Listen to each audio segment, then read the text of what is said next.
Ayaw ko namang umuwi na nakasakay sa What? wheelchair. Hindi na magkasya yung pantalon, bloated na talaga ako from 70 kilos to 65 kilos na tayo within 1 month dahil nag-focus ako sa fats and proteins. Nag-low carb ako, low carb journey ko and within in 1 month. Kaya ako nag-decide dahil yun na nga, wala nang kasyang pantalon.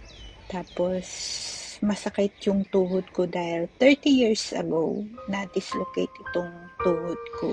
Then, umatake siya during pandemic dahil palaging tumatagbo sa underground sa bomb shelter from 8th floor, first floor, ground floor, tapos doon na sa shelter. So, wala nang kanin at tinapay. I must be crazy